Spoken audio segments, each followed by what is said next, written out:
Hello, John Chicken Fillets here, and it's time once again for JRPGs ME, and would you believe it's episode 4?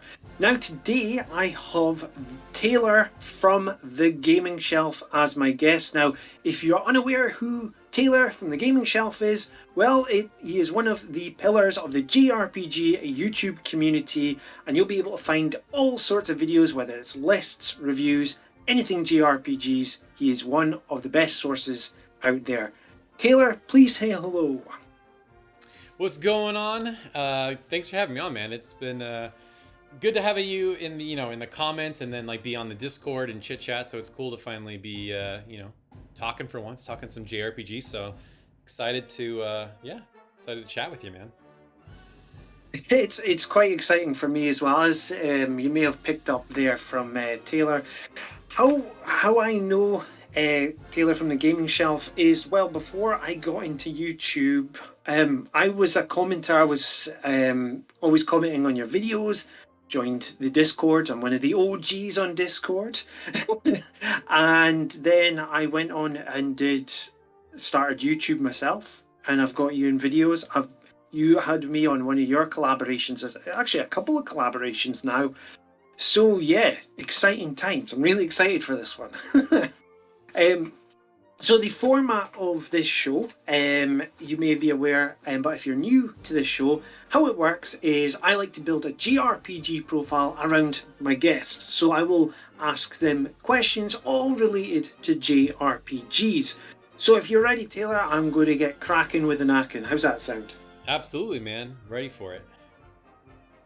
Perfect. So we'll go for a nice, easy one, or it may not be easy for you. So it's favorite JRPG. Oh yeah, this one's pretty easy. Right now, it's Persona 4, or I guess you could say Persona 4 Golden, because Golden fixed a lot. Depending on how the rest of the Final Fantasy VII remake shakes out, that could leapfrog it. But at the moment, it's Persona 4 Golden. It's hard to beat those characters in that story. I was a way to ask, why is it your favourite? But is it because of the characters you just mentioned there? What makes it your favourite? What's grabbed the talons into this game? Well, I kind of like ran into it at a funny time. So like forever, Final Fantasy VII was my favorite game for the better part of a decade or two, and then I stopped playing JRPGs, and then I don't know what possessed me. I wanted to get back into them, so I was like playing all these old games, and then at the time, Persona 4 had just come out on like PS2, and I was a big fan of the Harvest Moon games, which have these life sim aspects, but a lot of JRPGs at the time did not, none really had gameplay like that, and so Persona was like this perfect blend of like these life sim aspects from the Harvest Moon games that I liked, and then it was like a traditional turn-based JRPG. And I'll never forget this moment. I'm not going to spoil it, but for anybody that played Persona 4 might know what I'm talking about. But there's this moment in the game where if you make the wrong decision, the game ends prematurely and one of the characters dies. And I was like, oh my God, this cannot be how the game ends. I was so mad. And I know exactly the point you're talking about. Yeah, definitely. Yeah. And so I was like, I gotta figure this out and do it right and see what really happens. And so then I did that, saw it through to the end, and I just loved how you get to know characters in like a totally different way that like you couldn't really in other RPGs or really games at all. And so like the fact that the game got me that riled up, I was like, oh, this game means more to me than maybe I even realized that the fact that I got that upset. So and then I just really haven't looked back, even though Persona 5, to a lot of people is a better game, but I just really didn't connect with those characters in that game in the same way. And there's been a lot of great games since, but to me, it's something about those characters and that adventure. And like, at the end when you're leaving on the train and everybody's like waving you goodbye, it felt like actual friends, waving goodbye. And I'm like, I kind of have an extra special connection because the voice actress for Chie in the Golden version, Erin Fitzgerald, I helped her get on this like talk show at IGN like way back in the day, and I happened to work in San Francisco at like when she was on, so I just showed up, and this was when Greg Miller was still at IGN, and he like he's like, is Taylor here? And I'm like, oh yeah, I'm here. And he's like, hey, let's give it a round of applause for Taylor. And I got to meet her after the show. So there's like this extra special connection with that game because like I got to meet Chie's voice actress and I got her on the show. So there's like a lot that kind of gets wrapped into why I like that game. You know what? That is utterly outstanding that you got to meet one of the voice actresses. That is just so cool. Like, I tell you what, I share a lot of the same sentiments about Persona 4 Golden. Because for myself, I mean, Final Fantasy VII is my favourite all-time JRPG, but Persona 4 Golden comes very, very close. It's in my like top 5 JRPGs. And it was like the first JRPG I experienced really out with Final Fantasy, and just the story in itself and the little being in this little town, the high school setting, it was different from what I'd been used to. So it does have that special place for me as well. So I mean, yeah, I totally understand where you're coming from. Totally jealous that you got to meet Chie's voice actress, like. She's super cool too. Like Erin's like super down to earth, so she's really neat. That is awesome. So awesome. Speaking of awesome, what is your favorite JRPG series? You know, I think for the simple fact that since I started playing, they just haven't missed. Right now it's probably Persona. For a long time, I would say it's Final Fantasy, but I feel like Final Fantasy hasn't been like excellent since like 12, and some might argue since 10. Like 13 was bad. I platinumed 15, but in retrospect, I like didn't really like it that much. I didn't really like 16, but like everything Persona has done since 3 has just been incredible. Like 4 was better than 3, and in a lot of ways 5 was better than 4. And even the spin-offs, like the dancing game, Strikers. I'm in the middle of Persona 5 Tactica right now and really enjoying it. So I think right now it's got to be Persona, just because they just haven't missed since Persona 3 now. You know, we got Reload coming up. Persona 6 is coming up, so they could fumble it, but so far they haven't. I think with what we're seeing from Persona 3 Reload as well, I really think they've got it nailed down. There is some things that you see online quite a lot about how the female protagonist's not there, but honestly, I still think there will be a Persona 3 Reload Fez version where they'll add in an extra character to fall in line with that, because, I mean, with any mainline Persona game, Persona 5 had Persona 5 Royal, Persona 4 Golden had, Persona 4, should I say, had Persona 4 Golden, so, it could happen. I could just be spouting rubbish. I just don't know. Oh, yeah. Atlas can't resist. They're probably going to do like a Persona 3 Reload Revolutions or what, I don't know. They always come up with stupid names, but and they did say, oh, sorry, go ahead. No, I was going to say, and if people are getting fatigued with Persona 5, with Tactica, Strikers, the dancing games, etc., strap yourselves in because Persona 3's coming. Oh, yeah, and like they're going all out. Like they just put out a video today or yesterday where they kind of did a behind the scenes with all the voice actors, and they brought back like the old voice actors because the cast is all new. So they're going pretty hard, and like they really put a lot into this remake. So yeah, it wouldn't shock me if they did a re-release or they added DLC or they did something, because this is a pretty big production for sure. And I presume, because I'll plug the channel for you as well now, because I presume that the Gaming Shelf will possibly review that maybe in the future. I gotta be honest. Persona 3 Reload? It depends, because the day before Grand Blue Fantasy Relink comes out, and I've already played Persona 3 twice, and I know what that game is, and the remake's, it's gonna be spruced up and different, but I've been waiting for Relink for so long. Like when push comes to shove, I'm gonna prioritize that, but I will probably review Reload because I've never done like a proper review of Persona 3 on the channel. So it'll be fun to finally like get something like that on the channel. Diverging from the path I've got the questions here, because we're talking about Grand Blue Fantasy Relink. How many times has that appeared on your lists for games coming out next year? Oh my Hasn't God. that had... Probably at least 3 years running at this point, because like sometimes there haven't been like even set years. We're just like, well, it's got to be this year, right? And they just keep pushing it and they keep pushing it. But I mean, fingers crossed 2024 is the year, but who knows at this point. Until the game is in my hands and I'm playing it, I'm not gonna believe anything they say anymore.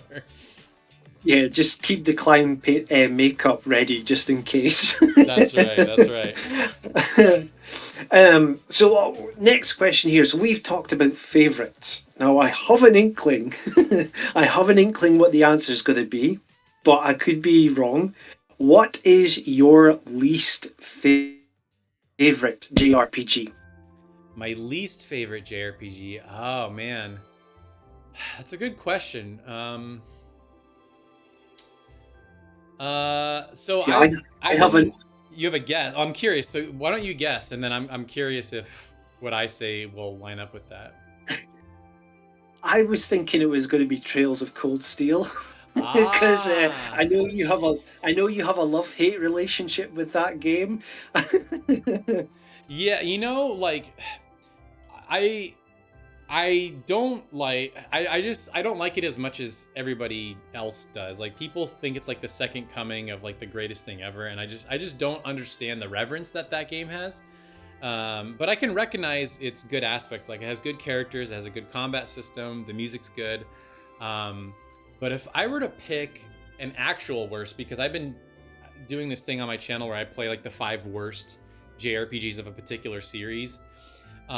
So far, the worst that I've played has been the first Akiba's Trip. I believe it's called Akiba's Trip Hellbound and Debriefed, I think is the subtitle.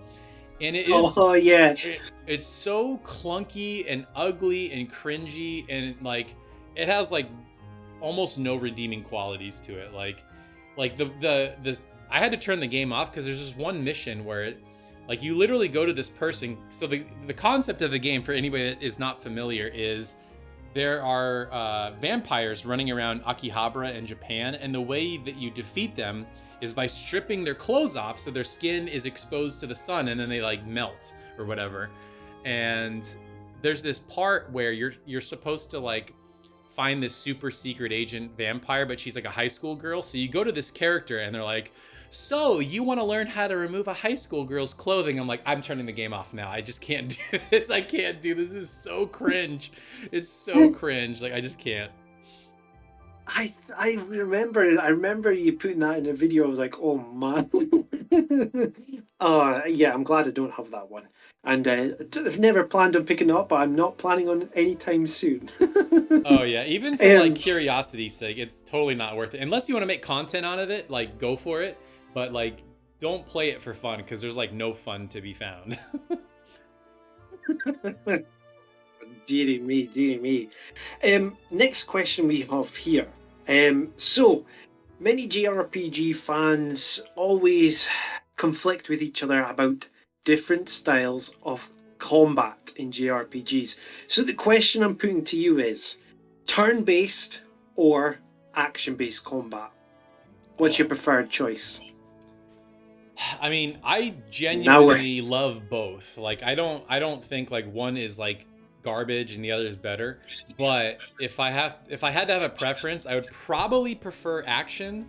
Although like just because it's so immediate, and like the way that games are designed with action combat, it's more seamless. Like for example, like the Ys games, like you can just see the enemy, run to them and attack them, as opposed to like you run into an enemy and then you swirl into a battle arena. Like it's a little immersion breaking. So in terms of just like a cohesive experience, like lately I've been enjoying action games more. But I love both, and I don't know where like I guess you could consider tactical RPGs turn-based. I love those a lot as well. But like if push came to shove, probably action right now. Yeah, because I know like with the combat systems of like tactic-based combats, because you're quite a big fan of Final Fantasy Tactics, a game which I still need to play, to be honest with you. Um, my preferred choice nowadays for combat is action-based combat, and it's more for the reason of time management that I have, because out with of YouTube, I work full time, etc. So time can be limited. But what I'm preferring with like sort of modern JRPGs is that a lot of them have speed up systems. So I know like sort of the Trail series, especially like Zero and Azure, etc. They have buttons where you could speed up combat, and that sort of thing I really appreciate with like turn-based nowadays. Um, Whereas that, like you said, with action-based combat, you're able just to, get straight into a battle, and then depend on how overpowered you can be, you can finish a battle in seconds. Um, you're saying is I'm going to derive from my questions here. Just going to add on to this. So you're picking action. So what's the best JRPG you've played so far with action-based mechanics in the combat? Okay, so these might be two different questions. So are you saying what game overall that happens to have action is my favorite, or what has the best action So combat system? we'll go with games. So for example, Nier Automata for me is one of the best combat systems I've had with action combat systems I've played. Close to Final Fantasy VII Remake. So that's a kind of idea I'm meaning. Okay. Honestly, right now, probably, and I know this is not a popular pick, but I would say probably Ys 9. I know everybody loves Ys 8 for like the island setting and like the exploration and building up the camp. But to me, I loved Ys 9 better because of the gifts, where like, oh, you can like zip to a point, or you can run up the walls, or you can glide. Like, I just found that so fun. And like, there's like these little mini activities all over town, like these little portals where you can just get into a quick fight, or those little blue orbs that you collect that you can turn in for rewards. And I know it's a dull gray city, and I get that. But for me, I think probably right now it's Ys 9. I really enjoyed the setting of Ys 9. I played it on the Nintendo Switch, which was an experience. But I mean, generally, I quite like the different setting, because usually with Adol's trips, it's usually he's shipwrecked, so never get on a boat with Adol, because you'll know what's going to happen next. But it was a totally different setting, because usually it's been like Lost Islands, etc. But this one, a totally different feel to it. So yeah, I see where you're coming from with that. My next question for you, and I have an inkling what it's going to be as well, but what preferred JRPG? So retro or modern JRPGs? Oh, definitely modern. Like, I think retro, with rare exception, I think are just so archaic and just aren't fun to play anymore. Like, if you really like, if you can take off the nostalgia glasses, if you can take off the rose tinted glasses, like some of those old games just are straight up not fun to play. And like this year, I blitzed through the Final Fantasy Pixel Collection, and even with like the sped up combat, the extra experience, like how they like guide you through the game, like half the time I had no idea where I was going, so I had to like just sit there with a guide because I didn't know what I was supposed to do half the time. But there are exceptions. Like, I think Chrono Trigger still holds up. Like, I know people like to toot that game's horn, but like that game still holds up like incredibly well. Final Fantasy VII, for as bad as it looks, I think still holds up gameplay wise and story wise. But like, again, and you mentioned Final Fantasy Tactics before too. I know we're getting a remaster or a remake at some point, but in that game, I think still is the best strategy RPG ever. I think just modern games, design wise, have figured it out better, like how to guide the player through the game, how to create fun systems so you want to keep playing. And I think, it's funny that Persona is considered like overrated at this point because it was so like niche for forever. Like people didn't have no clue Yeah. what Persona is, but now it's like the gold standard. So I just think modern JRPGs have it figured out. And even when they try to do like throwback games like, you know, Sea of Stars, or even like recently with like the Star Ocean remake, when they kind of blend the two, Mhm. there's so many quality of life updates. And it's like, oh, thank God they added that, because otherwise it would just be an absolute slog. And like, for example, I mentioned this on Twitter recently, the Super Mario RPG remake. So if you go on Yeah. howlongtobeat.com and you compare the original versus the remake, the old game, it took players like 6 or 7 hours longer to beat that game. And I was like, why is the new game so short? And people are like, oh, well, you get fast travel and they made it less grindy. And I think it makes for a better game. And so, Mhm. even though the game's shorter, I'd rather have a tighter, better experience than like drag it out and you have to grind and you're like, where am I supposed to go? So, that's my long-winded answer of saying that I think modern JRPGs just have design down better. I just think they're more enjoyable overall. I find this quite interesting because I mean, recently I put out a video about Gem Drop Studios who who developed the Star Ocean remake, and I was saying in that video, you know, a lot of these classic JRPG 90s JRPGs would be fantastic if they were redone in that sort of style. So, for example, I put Star Ocean First Departure as one of them. Chrono Trigger was in there as well, although I've had a couple of folks saying, you know, that shouldn't be touched. I've had a couple of folks saying, yeah, that would be great. Because there's a lot of emphasis on these retro games where a lot of people will say, I don't want these retro games changed. And I think a lot of this comes from like Final Fantasy VII Remake as well, because it's not a like for like, and people have really started to, you know, delve their teeth into these classic games and they've got a nostalgia for it. So yeah, that's a really good answer.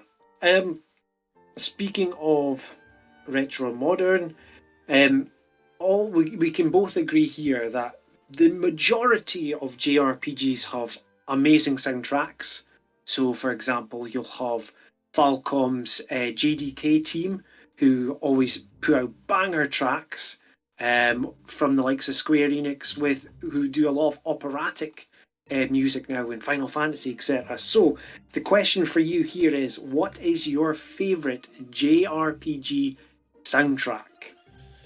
Oh, this is hard. I think like for a while, and it still may be, is probably Chrono Cross. To me, Mhm. there's like such variety and quality to it. Like it's just so diverse. Like you have these beautiful piano tunes, and then you have like another Termina where it's like this very tropical, lively song. There's a lot of funky tunes in that game. You know, Mhm. there's so many strange ones that like outside of the game it's like, all right, this is kind of weird. um but like you know, if I were to give like a shout out or like honorable mention, like Final Fantasy VIII I think is super underrated. I know people don't really like that game, but I think the soundtrack is like pretty good. And Final Fantasy VII, especially in the remake, the rearranged tracks Mhm. are like Mhm. incredible. Like I can't tell you how emotional I got. I know, and I know you love Final Fantasy VII in the remake, and like hearing Yeah, Aerith's theme for the first time, or like the um those we fight further, like the battle theme, the boss battle. It's like, man, that soundtrack is like unbelievably good. um absolutely, absolutely. Like with the Final Fantasy VII remake, so when you first fight against the Airbuster, and the double kick kicks in, and you hear the guitars and the actual just the drum kick going behind it as well. Like I like a lot of these things with like I'm a metalhead outside of this as well with my band and everything. So like when you hear these sort of like classic tracks from Final Fantasy VII having like extra guitars and stuff in it, yeah, absolutely love it, and definitely love that honorable mention with Final Fantasy VIII, because Final Fantasy VIII is an awesome game. One of my favorite all-time gaming tracks is actually from Final Fantasy VIII. and that's Fisherman's Horizon. I knew you were gonna say that. I was It, like, I don't know why it popped in my head. I'm like, is it gonna be Fisherman's Horizon? But that song is like so good, right?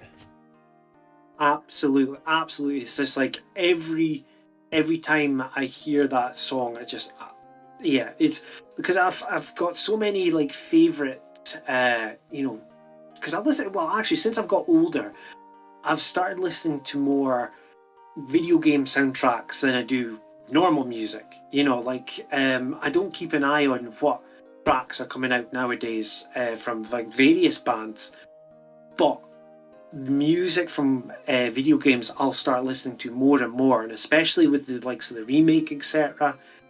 Yeah, so fantastic, fantastic. So I was going off on a tangent there. Once you start getting me going about music, Oh no, please. I mean, like, um, I think that's one of the best things about JRPGs. Like, I think JRPGs do, I think three things like incredibly well. Like, I think they tell like incredible stories. They have really like unique visuals that like you just don't see in other games. And then I think soundtracks. Like when it comes to the Game Awards, usually there's at least like a couple JRPG soundtracks. I'm so mad that Octopath Traveler 2 didn't get nominated. Like that's like criminal that it didn't get nominated. But like JRPGs mhm. just like for decades have had like the best music. Absolutely, absolutely. That's another thing I've not really kept an eye on this year is the Game Awards, but knowing that Octopath Traveler got snubbed from one of the awards is just yeah a bit baffling. And even I'll be fully honest, I've not played Octopath Traveler 2, but I've listened to some of the tracks when I've put it in videos, or like I've just sat and listened to the soundtrack, and it's really really good. Um, another one like battle theme that I really like. I was actually playing on my shuffle earlier. Is from Live Alive. The boss battle theme, Megalomania, I think it's called. Because I was away to get it mixed up with Undertale's battle theme because it's sort of similar. Yeah, yeah. Absolutely phenomenal. We were talking earlier about Grand Blue Fantasy Relink, and that comes out in 2024. So 2024 is looking absolutely stacked with releases so far. If you can only pick one game out of everything which is coming out, what is your most hyped game for 2024 to this day? Oh, no question. Seven Rebirth. I'm just so curious to know what they do with that second part because, like, I know a lot of people were pissed that it wasn't a straight remake, but the more I thought about it, I'm like, I kind of prefer what they're doing with it because now we don't know what's gonna happen. It's like we're still gonna go to all the places. We're still gonna go to Cosmo Canyon. We're still gonna go to the Gold Saucer. We're gonna race chocobos. We're gonna do all that, but there's stuff along the way that we don't know what's going to happen. And to me, that's really exciting. And they're totally messing with us with like the Zack timeline. And like, I think Aerith knows more than she's letting on, and Sephiroth knows more than he's letting on. Like, there's so many mysteries, and I just can't wait to see what happens. And I just also, it's like one of my favorite games of all time, the original. So I'm so curious to see these new areas like in 4K ultra fidelity and like what they change about it. Because to me, like, I think people were afraid like, oh, they're gonna mess it up. It's like, did you play remake? Like, did you play Wall Market? Like, that was amazing. That was like the best piece of gaming like I've ever played. Absolutely. It was so good. Like for me, like in Final Fantasy VII, the original, one of my favorite sections of the game is Midgar. So like when it got announced that Final Fantasy VII remake was just going to be purely based in Midgar, I had no issue with it. I absolutely love. I've replayed Final Fantasy VII remake so many times. I think it's going to become a meme nowadays. The Rebirth as well is by far like the most hyped I've been for a game in a very very long time since Final Fantasy VII remake. And like you, it's all the mysteries which are coming with the game. Everything that we have seen so far online, whether it's been from content creators, whether it's been from the likes of IGN or other outlets, like everything looks just amazing. And there's a bit of fun added into this as well, because like you've got the Chocobo customization, you've got the Mog house as well, stuff. So like there's some parts which isn't taking it too seriously, similar to the likes of the original. One thing I'm really I've got a predictions video, right? And one of the predictions has slightly come true, which was the return of Chadley. Is there any characters? Is there any characters from the remake you want to see reappear in Rebirth? Oh, that's a good question, because there were quite a few new characters. I'd be curious to see Leslie come back. That was one of the guards at Don Corneo's palace, because he kind of didn't want to be there and then he left, and so I'm like, does he show up? That'd be kind of interesting. And then I forget what their names are, but like the people that ran Wall Market, there was like, the Chocobo guy, and then there was the girl that ran like the massage parlor. So it'd be kind of interesting to see if they have like wider implications outside of Midgard. Probably not, but like, we're going to the Chocobo farm, maybe. But Leslie, Yeah. I think of those characters that were new.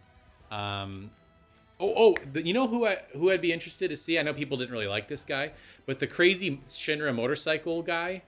I forget his name. I was waiting for you to bring him up. I have a theory with him. Okay. Right?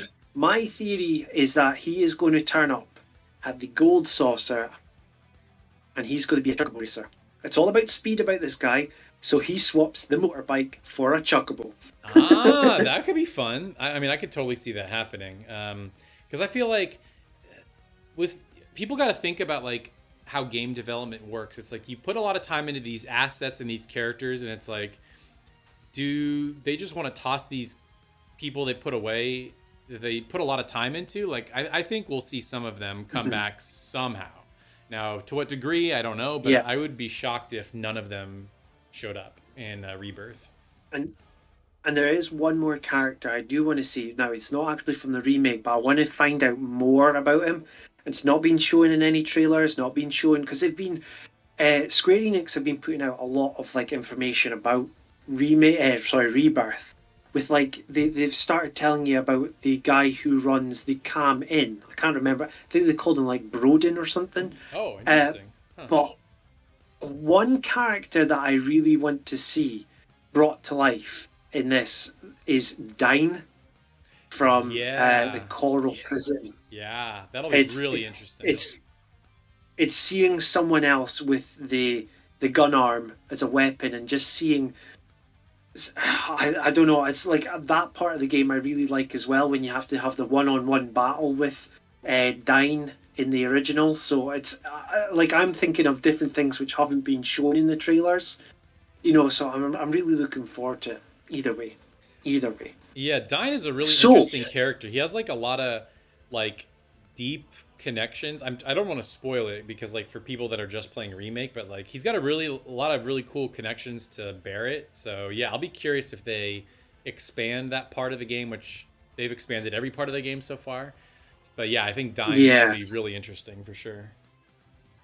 Do you think we should talk a bit spoilery stuff about what we could do what they could do at the end of Rebirth? Well, do you want to do that? Or shall we? Yeah, no, I'm totally fine. I mean, people, I don't know how you timestamp stuff, so people can skip over if they don't want to hear this. But like, the one thing that the developers did say, and I'm shocked that they said this, was that the ending of Rebirth is going to end at the Forgotten Capital, and it's going to be a surprise. So I don't know what that means. Like, everybody knows how that part of the game ends, right? So it's like they can't just do that part straight up again. So I'm super curious what they're going to do with that part.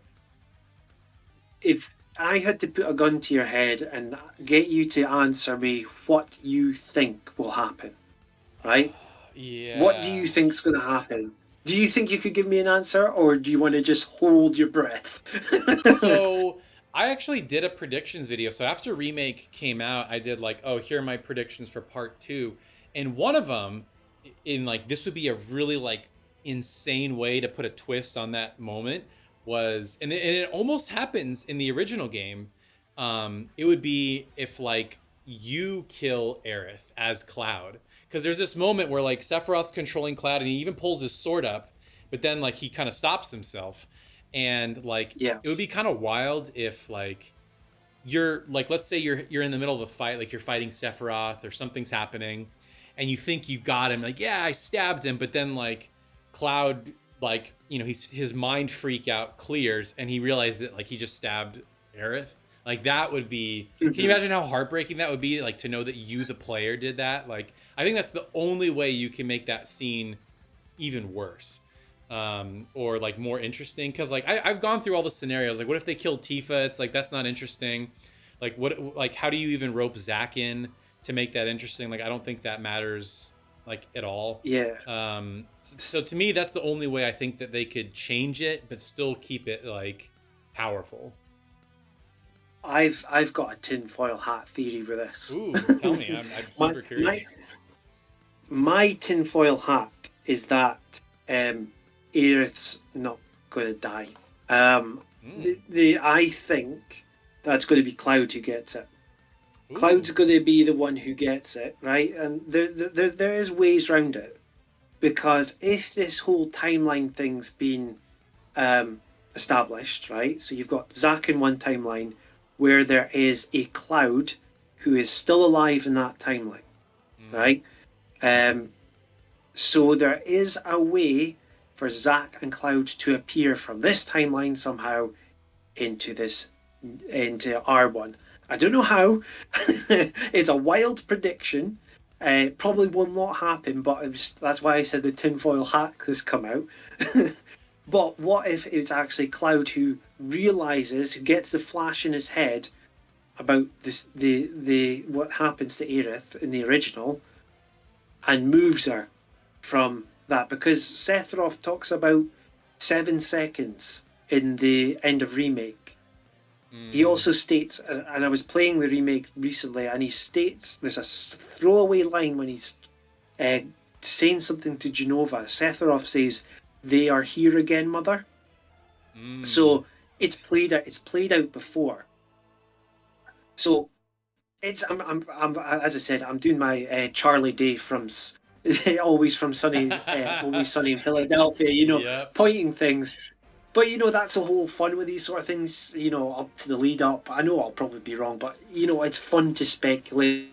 It's fun to have a laugh about it. So yeah.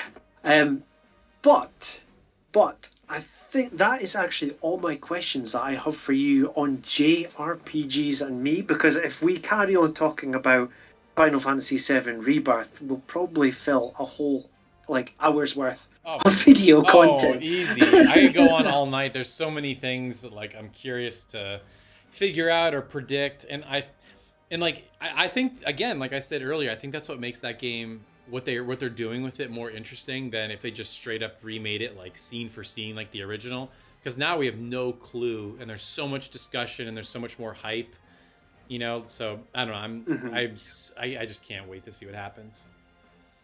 Absolutely. It's going to be interesting what everything's going to happen for the third one. With everything said, thank you to Taylor from the Gaming Shelf for being on today. Taylor, do you have anything to plug on your channel? Would you like to see anything at all? Yeah, I mean, I took some time off, so I've kind of gotten back in a rhythm. So we're kind of at the end of the year, so it's going to be like a lot of like best games of the year, best hidden gems, and then I always like to do like the big preview for next year. So yeah, if you're curious about those kind of videos, like come on over, subscribe, check out those videos. I just put a video out. It was like 5 JRPGs you should buy and 5 you should avoid, because I think that's important too, like knowing which ones not to buy. So yeah, just come on over and check out what I got going on. Especially if it's Akibara undressed, because you don't want to buy that. Oh my god, Akiba's trip, what a disaster. So there we have it. That is another JRPGs and see, I'm getting all tongue-tied. This is another JRPGs and me with Taylor from the Gaming Shelf. This has been Chicken Fillets, and this has been Taylor. And please make sure to subscribe to both our channels because we would both appreciate that, and like and share this video. This has been Chicken Fillets, and until next time, tatty bye.